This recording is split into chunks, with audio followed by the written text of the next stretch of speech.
Welcome to our deep dive. Today we're going to be exploring the life of Belle da Costa Greene. Yes. She was J.P. Morgan's personal librarian. Exactly. And we've got some fascinating source material to work with today. Yes. Excerpts from the historical fiction novel, The Personal Librarian. That's right. A really incredible book that really brings Belle's story to life. Yeah. And I think what we'll find in this deep dive is that, her life wasn't just about organizing these books. It was about navigating this double life, Yeah.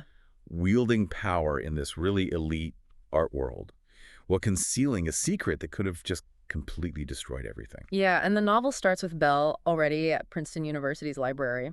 She's immersed in this world of rare books. Yeah. We see her mentored by Junius Morgan, who of course is J.P. Morgan's nephew. Right. She's handling this 15th century Virgil with this sense of awe. It's clear she's found her passion. She has. But there's this underlying tension, right? Like this shadow lurking beneath all of these accomplishments. Right. Oh, absolutely. And that shadow is cast by the secret Belle and her family are guarding. Right. She was born, Belle Marion Greener, into a racially mixed family in Washington, D.C. Okay. And to really understand, the weight of that secret, we need to understand the historical context. Okay. This is the era of Jim Crow laws increasing segregation Yeah. and widespread violence against Black people. Right. So for Belle's family, passing as white after moving to New York City, it wasn't just about opportunity. Right. It was about survival. It really makes you think about wow, the impossible choices people were forced to make back then. Yes. And in the book, Belle's mother constantly drills into her the importance of their fabricated Portuguese heritage, the da Costa surname. Right. This new persona, Belle da Costa Greene. Yeah. It's like a deliberate erasure of their Black heritage, born out of, fear and this desire to protect their future. It makes you wonder how Belle viewed her own identity. Do you think she ever felt fully comfortable in either world? That's such a good question. Yeah. And it becomes even more complex when you see Belle deliberately crafting this new persona. Yeah. Right? She immerses herself in languages, art history, and cultivates this really bold personality to fit in with this wealthy elite. Yeah. There's that amusing anecdote from a Vanderbilt ball where she realizes blending in just won't work. Right. So to deflect suspicion, she needs to stand out, be seen as audacious and confident. Yeah. She has to play the game even harder. Yeah. And it raises the question, how much of her ambition was driven by this genuine love of art and books, and how much of it was fueled by this need to secure her family's safety? It's so hard to say. But it's clear both forces are at play. And this complexity is further highlighted when Belle meets Junius Morgan's uncle, J.P. Morgan himself. Right. So Junius recommends her for the position of personal librarians. Yes. And she's brought into this opulent library space filled with these treasures. The book really emphasizes the sheer scale and value of this collection. It's incredible. Yeah, it's kind of mind-boggling. And then there's J.P. Morgan himself. Right. Larger than life. The novel describes him as having this, imposing presence. Yeah. And during her interview, he even comments on Belle's unusual, compelling eyes. Interesting. It just hints at this complicated dynamic that will develop between them. Yeah. He's not just hiring her for her knowledge. Yeah. There's something more there, some spark of intrigue. But it's important to remember the power imbalance here. Absolutely. Right. Belle is brilliant, yes. But her success is tied to this powerful man's favor, making every interaction high stakes. Definitely. And the book portrays Belle as constantly needing to prove her worth, handling situations with this incredible deftness.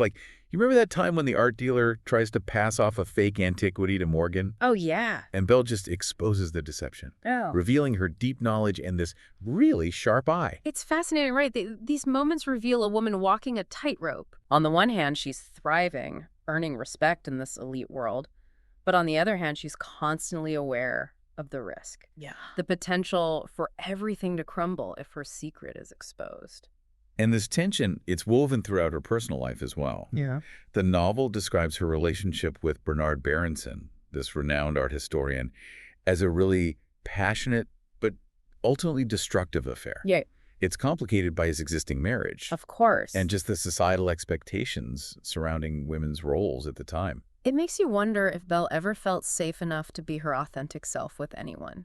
Even if she had wanted to confide in Berenson about her true identity, Wouldn't that have been incredibly risky, For sure. considering his position, the social circles they both moved in? Absolutely. It definitely highlights the layers of secrecy Belle had to maintain, the constant burden of living this double life. And the novel doesn't shy away from the consequences of all this. Yeah. It describes a pregnancy and a secret abortion, experiences that leave this, like, deep emotional scar on Belle. It's heartbreaking. It shows how deeply Belle is impacted by these societal constraints. She's forced to make these incredibly difficult choices, all while maintaining this facade of strength and composure. Yeah, and those choices have this ripple effect throughout her life. Mm-hmm. Later in the novel, Belle has this chance encounter with Elsie de Wolfe, Right. who's a friend of Anne Morgan, J.P. Morgan's daughter. Right. Elsie makes these really pointed remarks about Belle's heritage, Yeah. questioning her, exotic appearance. Yeah. It's a reminder of just the fragility of her situation, Oh, yeah. the ever-present danger of being found out. It must have been terrifying, like a constant sword hanging over her head, threatening to just destroy everything she's worked so hard to build. And those anxieties are heightened when she runs into her own brother at the opera. Oh, wow. It's a stark reminder of the world she's had to shut out, the family she can't fully embrace for fear of exposure. Yeah. It makes you wonder about the psychological toll of such separation. Right. The constant fear and internal conflict. Yeah. Yeah.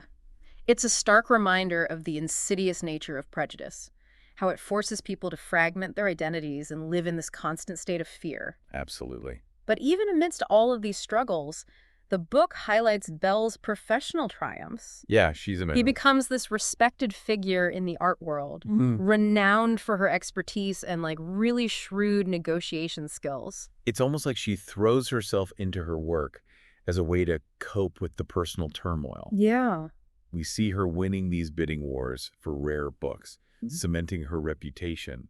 But at the same time, she's suffering these personal losses, Yeah. like the end of her relationship with Bernard. Yeah. It raises the question, did her professional success act as a shield, Yeah. a way to protect herself from the pain of her personal life? That's a really interesting observation, and the novel definitely uses these contrasting moments to emphasize the complexity of Belle's character. On the one hand, we see her acquiring this rare Caxton, a major victory that solidifies her status as a, formidable expert. Yeah.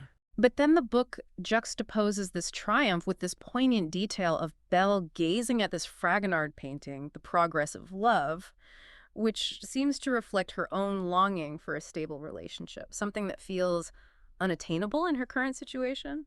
Absolutely. It creates this sense of Belle constantly balancing these two worlds, Right. the public success and the private turmoil. The professional achievements are undeniable, but they don't erase the personal sacrifices she's made or that ever-present fear of exposure. And then everything changes with J.P. Morgan's death. Right. It's a monumental loss for Belle. It is. He was more than just her employer. He was. He was a mentor, a protector, and some might even say a source of, unrequited affection. She inherits a substantial sum from his will, securing her family's financial future, but it feels like a bittersweet victory. Oh, definitely bittersweet. Mm-hmm. This moment of reckoning forces Belle to confront an uncertain future. She's lost the man who, in a way, enabled her rise to power. Yeah. Now she has to navigate the world without his protection, wondering what will become of the library and the legacy that she helped build. And that uncertainty deepens when JP's son, Jack Morgan, inherits the library. Oh, yeah. He has a very different vision, much more pragmatic, less driven by this, pure love of art. Right. This new dynamic presents a fresh set of challenges for Belle. Yeah. She's tasked with preserving Mr. Morgan's legacy while adapting to Jack's more kind of business-minded approach. It's almost like she's caught between honoring the past and navigating the demands of the present. Exactly. And just when you think things can't get more complicated, Belle faces new threats from some unexpected sources. Yes, the Duveen brothers enter the scene. Uh-oh. And things get really interesting. They're these notorious art dealers. Yeah. With this kind of reputation for unethical practices, which were unfortunately quite common in the art market at that time. Yeah. They attempt to bribe Belle, offering her a cut of their profits if she steers business their way. Wow.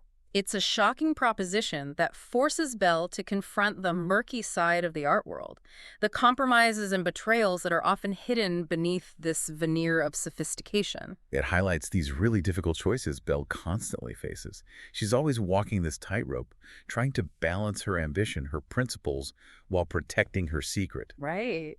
And as we'll delve into in the next part of our deep dive, this delicate balance is further tested when Anne Morgan, JP's daughter, discovers Belle's true identity. Wow, this revelation sets the stage for this, unexpected twist, revealing a surprising layer of complexity in their relationship. Yeah. It's fascinating how the novel intertwines Belle's professional life with her personal struggles, creating this compelling portrait of a woman navigating a world full of contradictions and challenges.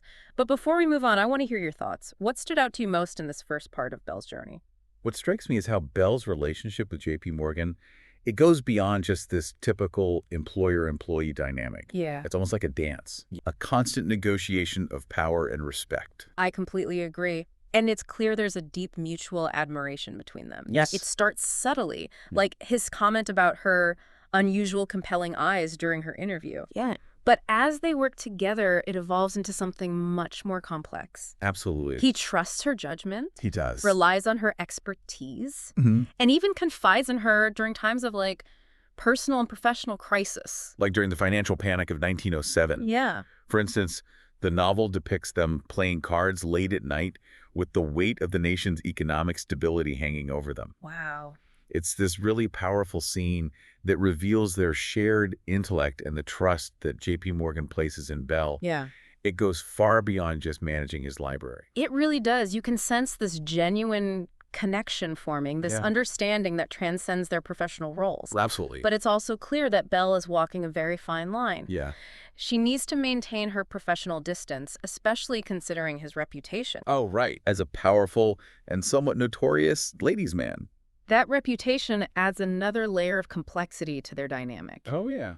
The novel doesn't shy away from highlighting the power imbalance between them. All right. And it comes to a head in that pivotal scene where JP Morgan essentially confesses his feelings for Belle. Oh, yes. That scene is so loaded with, unspoken desires and anxieties. It is. He talks about his past failed romances, Right. how he could never bear to lose her. It's such a vulnerable moment for someone who's usually so guarded. Right. So in control. And it puts Belle in this incredibly difficult position. Absolutely. You can sense her internal conflict. Mm-hmm. Perhaps a part of her is drawn to him. Yeah, But she's also acutely aware of the risks. of course. Any romantic entanglement with JP Morgan could have devastating consequences, Yeah. especially given her secret. It seems Belle ultimately chooses her career, Yeah. her independence, and the security she's painstakingly built for herself and her family. It was a pragmatic choice, but it doesn't mean it was easy. No, not at all. The book hints at these lingering feelings, Yes. these unspoken desires that kind of simmer beneath the surface of their interactions. Right, exactly. It's a testament to the author's skill in capturing the nuances of human relationships. Yes.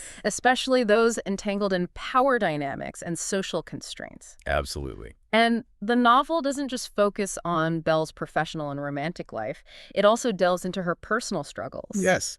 Specifically, her evolving relationship with her racial identity. Yes. Her trip back to Washington, D.C. Okay. is a turning point. Yeah. It's like she's pulled back into the world she left behind. Right. Forced to confront her family's past, the reasons behind their decision to pass as white, Yeah. and the complexities of her own identity. She's caught between these two worlds. Hmm. The white world she inhabits as Belle da Costa Greene with all its privilege and access. Right. And then the world of her heritage, the truth, she's buried deep inside. It's a lot to reconcile, especially in a society that forces her to choose one over the other. And the novel doesn't let us forget that ever-present danger of exposure. Yo. There's that scene at the opera where she's with her brother, Okay. and Elsie de Wolfe makes those really pointed remarks about Belle's appearance, her tropical roots. Oh, wow. It's this jarring reminder Mm-hmm. that no matter how successful she becomes, her secret could unravel at any moment. It must have been a constant source of anxiety. I can't even imagine. It highlights the psychological toll of living this double life. Yeah. Always looking over your shoulder, never feeling fully safe or accepted. The book doesn't offer easy answers or simplistic resolutions, which I appreciate. I know, me too. It forces us to confront the realities of that era, the impossible choices people were forced to make, Right. and the lasting impact of prejudice. And what about Belle's flaws? You know, the novel doesn't shy away from showing her less admirable qualities. No, it doesn't. She can be ruthless, Right even on. cutthroat in her pursuit of these rare books. Often clashing with colleagues and dealers. I'm thinking of that scene where she outmaneuvers the Duveen brothers Okay. to acquire this rare manuscript. Yeah. It's this brilliant display of her strategic mind and her willingness to play hardball, Yeah. but it also raises questions about her ethics, Right. especially given the Duveens' reputation for shady dealings. Yeah. It's a reminder that the art world, even today, operates in this complex moral landscape. The line between ambition and manipulation can be blurry, Yes. especially in a field where power and influence are so closely intertwined. It makes you wonder if Belle, at times, had to compromise her own values Right. in order to succeed in a world that wasn't built for someone like her. Right. It's a question that lingers throughout the book. Is she a hero, a victim, a shrewd manipulator, or perhaps like a complex blend of all of these things? I think that's what makes her story so compelling. I agree. There's no easy answer. Right. The novel challenges us to see Belle as this fully realized human being. With all of her contradictions and complexities. Speaking of complexities, Yeah. I want to touch on how the book portrays the opulence and extravagance Wow. of the Gilded Age. Oh, okay. It's easy to get caught up in these descriptions of J.P. Morgan's library, Right. the lavish parties and these breathtaking art collections. It's like stepping into another world. Yeah. A world of unimaginable wealth and privilege. But the book also reminds us that this era was marked by deep social inequality. Right. While the wealthy elite were indulging in excess, a vast majority of people were struggling to survive. It raises questions about the role of art and collecting in such a society. Is it simply a display of wealth and power? Yeah. Or can it also be a force for good, a way to preserve culture and educate the public? I think Belle's story complicates that question even further. Okay. She genuinely loves art and literature, Right. and her work at the library undoubtedly contributes to the preservation of these valuable artifacts. Yeah. But at the same time, she's deeply embedded in a system that benefits from and perpetuates that social inequality. It makes you think about the responsibility of those who hold power and wealth. Yes. Can you truly be a force for good within a system that is inherently flawed? It's a question that resonates today. It does. As we grapple with issues like income inequality, access to education, and the role of institutions in shaping social change. Yeah.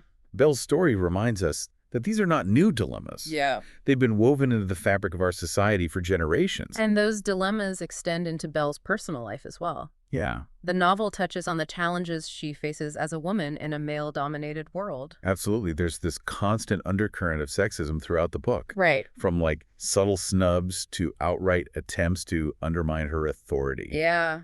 Think of Anne Morgan's initial hostility towards Belle. Oh, yeah. It's clear Anne sees Belle as a threat, both professionally and personally. Absolutely. She's jealous of Belle's intelligence, her closeness with their father, and her influence within the art world. It's almost like a sibling rivalry, Yeah. playing out on this grander scale. Right. They're both intelligent, capable women, but they're trapped within a system that pits them against each other. Their relationship is fascinating Yeah, it is. because it evolves over time. Yes. While they initially clash, they eventually find a certain level of understanding. It's not a perfect resolution, No. but it speaks to the possibility of finding common ground, even amidst competition and rivalry. Right. Especially when you consider that Anne, despite knowing Belle's secret, Right. ultimately chooses to protect her. That's such a pivotal moment in the novel. Yes, it is. It highlights the complexities of female relationships, Mm-hmm. the way societal pressures can both divide and unite women. It also speaks to the power of shared experience. Yeah. Despite their differences, Anne and Belle recognize the burdens they both carry, Right. the sacrifices they've both made in a world that often feels hostile to women's ambitions. It's a reminder that even amidst personal and professional challenges, there can be these moments of connection, of solidarity, of recognizing yourself in someone else's struggles. And it brings us back to the question we posed earlier. Yeah. How much has truly changed? Yeah. Are we any closer to a world where people can live authentically, free from the fear of judgment and discrimination? It's a question that lingers long after the final page. Yes. Belle's story, though set in a different era, Hmm. resonates with contemporary issues of identity, Right. prejudice, and the pursuit of success in a world that isn't always fair or equitable. Before we wrap up this deep dive, Okay. I'd like to hear what's resonated most with you so far. Okay. What aspects of Belle's story, her choices, her challenges, have sparked your curiosity or prompted you to think differently about the world we live in? One of the things that just keeps coming back to me is Belle's deliberate cultivation of boldness. Hmm. It's almost like she uses it as armor, Yeah. a way to deflect attention from her secret and navigate those social circles of the elite. It's a fascinating strategy. Yeah. And it speaks to her understanding of power dynamics. Yeah, In a world that often seeks to diminish women, right. particularly women of color, Yeah, Belle embraces boldness as a way to command respect yeah. and assert her authority. But as we see throughout the novel, it also has its drawbacks. It does. Remember that scene where a gossip column links Belle romantically to William Gibbs Megado, Oh, yeah. and J.P. Morgan is visibly upset by these rumors? It's a reminder that even with all her influence, Yeah. Belle is still vulnerable to the whims of gossip and social scrutiny. Right. Her carefully crafted image is essential to maintaining her position. Right. And any hint of scandal could threaten everything she's worked so hard to build. It highlights the double standards of the time. Men could engage in affairs with little consequence. But for women, the stakes were so much higher. Of course. Their reputations were fragile, easily tarnished, and often tied to their social standing and even their economic security. Belle understands this implicitly. Yeah. She's constantly navigating this treacherous landscape, weighing her desires against the potential consequences. Right. Always aware that one wrong move could bring her world crashing down. And amidst all of this, she's also grappling with the complexities of her relationship with her mother. Absolutely. There's this constant tension between them, this unspoken understanding of the sacrifices they've both made to maintain their fabricated identity. It's a heartbreaking dynamic. It is. Her mother, who orchestrated their passing as white, carries the weight of that decision, the constant fear of exposure, Right. the grief over the life they left behind. There's this particularly poignant scene where Belle returns from this grueling trip, Yeah. exhausted and emotionally drained, and her mother insists on continuing their French lessons. Oh, wow. It really underscores the relentless pressure Belle is under, Yes. the need to always be on to perfect the performance of her white identity, even within the supposed safety of her own home. It makes you wonder about the psychological toll of such a life. Yeah. How much of yourself do you have to suppress in order to survive in a world that rejects your true identity? It's a question that resonates throughout Belle's story. It does. And it's a question that sadly remains relevant today. I agree. How many people still feel compelled to hide parts of themselves in order to fit in, to be accepted, to avoid discrimination? The novel doesn't offer easy answers, No, it doesn't. but it does invite us to consider the enduring legacy of prejudice Yeah. and the ways it continues to shape lives and limit opportunities. And it compels us to think about the choices people make in the face of such adversity. Yeah. While we can acknowledge the complexities of Belle's situation, Right. we also have to grapple with the ethical dilemmas inherent in passing as white. It's a conversation that requires nuance and empathy. I agree. We can't judge individuals without understanding the historical and societal forces that shape their choices. Absolutely. And I think one of the most powerful aspects of the novel is how it portrays Belle's internal struggle. She's not a one-dimensional character. Right. She's this woman of incredible intelligence and ambition. Yeah. But she's also deeply conflicted, constantly negotiating between her desires, her fears, Right. and the societal constraints that define her world. And then there's the ending, which is so thought-provoking. It is. Belle decides to burn letters and mementos, choosing to erase her past and protect her family's future. It's a symbolic act that speaks volumes about the weight of her secret, Right. the constant fear of exposure, and the impossibility of ever fully escaping the past. It's almost like she's resigning herself to a life of partial truth, Yeah. forever guarding this hidden part of herself. It's a bittersweet ending. Yeah, it is. On the one hand, she's achieved incredible success, Right. secured her family's financial well-being, and earned a reputation as a formidable figure in the art world. But on the other hand, she's made these profound sacrifices. She has. She's denied a part of her heritage. Yes. Lived with this constant fear, and ultimately chosen to erase her past Yeah. in order to preserve the life she's built. It raises the question, Can true success ever be achieved without the freedom to live authentically, Yeah. to embrace your full identity? It's a question that I think each of us has to grapple with in our own lives. Yeah, And it's a question that goes far beyond the specifics of Bill's story. absolutely. It speaks to the human condition, the search for belonging, the desire for acceptance, and the choices we make in the face of adversity. And it reminds us that history isn't just this collection of facts and dates. It's a tapestry woven from the lives of individuals like Belle da Costa Greene.